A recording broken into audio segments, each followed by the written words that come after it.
So there is this trending video nípa Yemi My Lover àti Olamide tí mo fẹ́ sáré sọ one or two things lórí ẹ̀.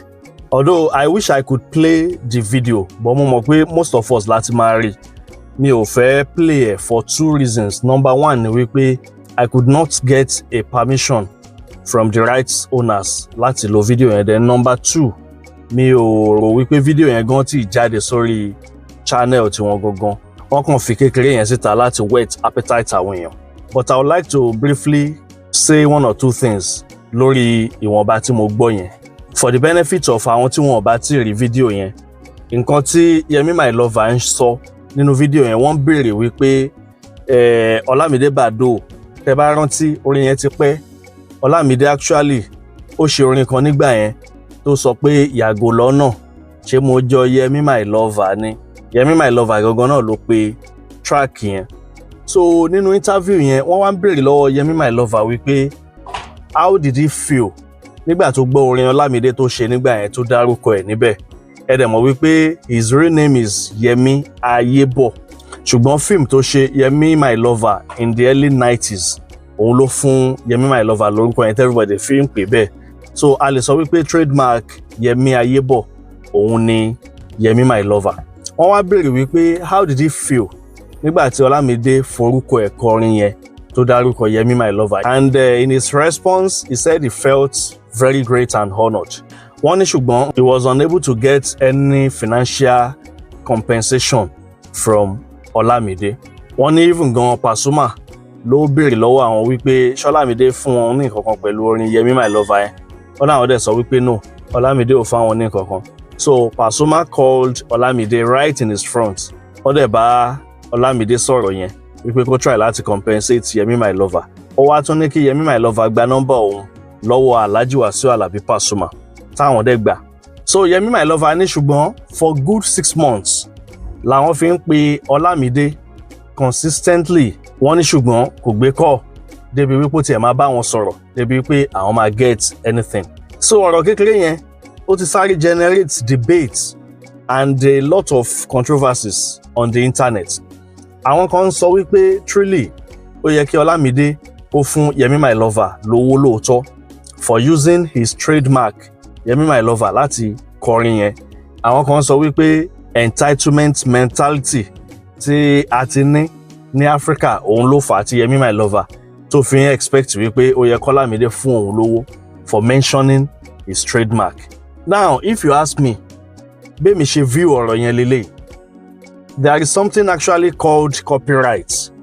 Nǹkan tí èèyàn kan bá fi iṣẹ́ ọpọlọ ẹ̀ gbé kalẹ̀ tó jẹ́ òun ló ní, bí fíìmù ni tàbí orin ni tàbí any sort of visual or audio tó jẹ́ èèyàn kan ló ní tó lè lay claim lórí ẹ̀ wípé èmi ni mo produce kìíní. Any other person ò lè lò without getting an approval from the rights owner. That is the fact. Bí copyright bó ṣe rí nìyẹn. Reason gangan tèmi fúnra mi ò fi lè lo video interview yẹn nínú video tèmi lélẹ̀. Mo try láti get in touch pẹ̀lú àwọn tí wọ́n ní video yẹn, but I could not get in touch with them. And I need to do the video today, so mo wò pé let me just don't use it. So ó likely lóòótọ́ kéèyàn lo iṣẹ́ oníṣẹ́, bóyá video ni bóyá audio ni, láì gba àṣẹ lọ́wọ́ àwọn ènìyàn. Téèyàn bá lò, èèyàn máa jẹ̀bi copyright lóòótọ́.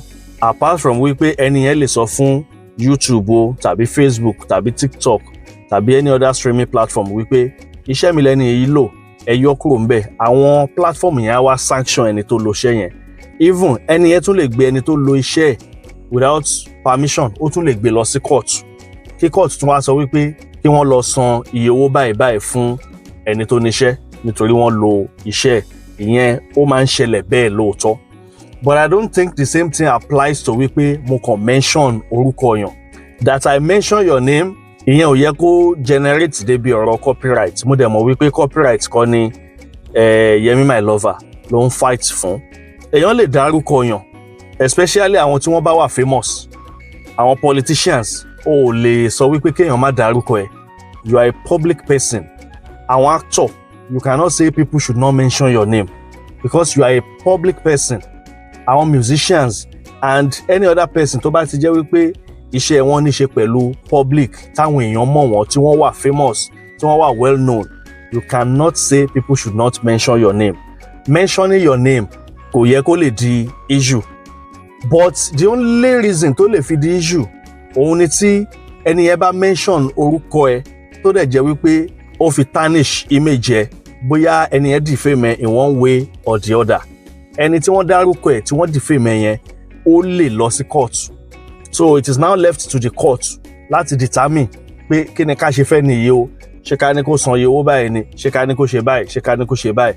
That is if your name or your trademark was used in a negative way. Bí nísìn à ń ṣe fíìmù àwa dárúkọ Coca-Cola, kí Coca-Cola wá ní àwọn máa sue ẹni tó ṣe fíìmù yẹn for mentioning their name does not make any sense, especially in as much as tó bá jẹ́ wípé positivity la rí nídìí ẹ̀.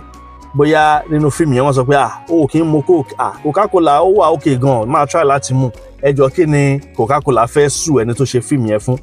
But nínú fíìmù kí n wá sọ pé Coca-Cola, tàbí nínú orin kan tí mo gbé jáde kí n wá mention Coca-Cola tàbí mo mention Pepsi, kí n wá sọ pé òun ni ọtí tó bad jù láyé yìí, kò tiẹ̀ dá taste ẹ̀ ó burú. Coca-Cola tàbí Pepsi tàbí any other brand téèyàn dárúkọ yẹn wọ́n lè rí wípé ẹni yìí ó tarnish image orúkọ wa, wọ́n lè sue ẹni yẹn sílé ẹjọ́.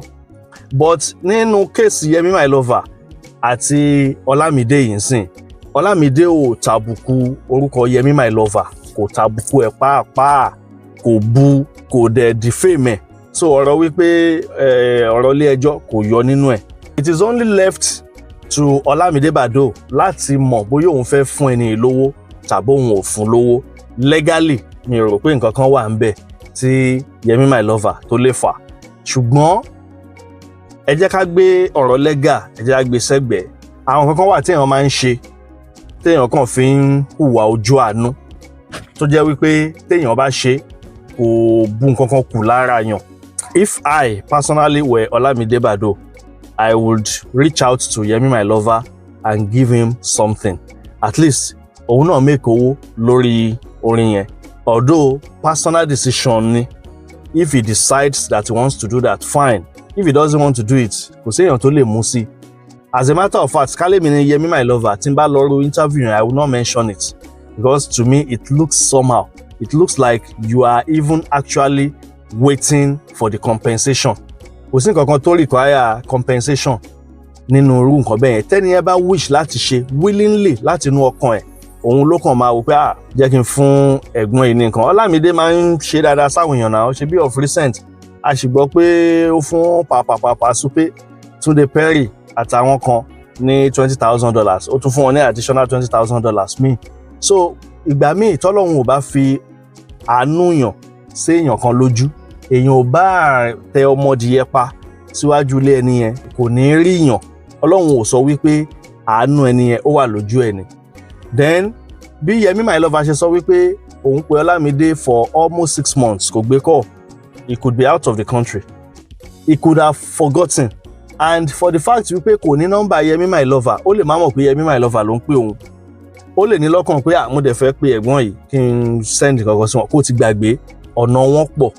But I strongly believe wípé kò yẹ kí Yemi My Lover mention it. Mentioning it ó mean pé he is also expecting something. Wípé kéèyàn sọ pé ó gbọ́dọ̀ fún mi ní nǹkan kan sẹ́ẹ̀ lórí wípé ó dárúkọ mi. Yemi My Lover náà sọ wípé even orin tí Badoo ṣe yẹn ó tún boost orúkọ àwọn sí, because láti early 90s ní Yemi My Lover ni wọ́n ti reign, and for now a lè sọ wípé wọ́n wà ní àwọn actors tí wọ́n ń reign mọ́.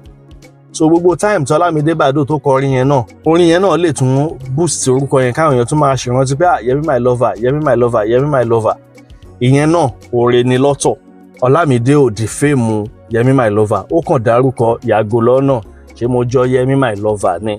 Ṣùgbọ́n ní ìwà ti ọmọlúàbí gẹ́gẹ́ bá ṣe jẹ́ Yorùbá, ó yẹ k'Olamide ó ṣe nǹkan kan fún Yemi My Lover. Ṣùgbọ́n kálẹ̀ mi ni Yemi My Lover o, tán wá béèrè lọ́wọ́ mi nínú interview, mi ò ní mention ẹ̀.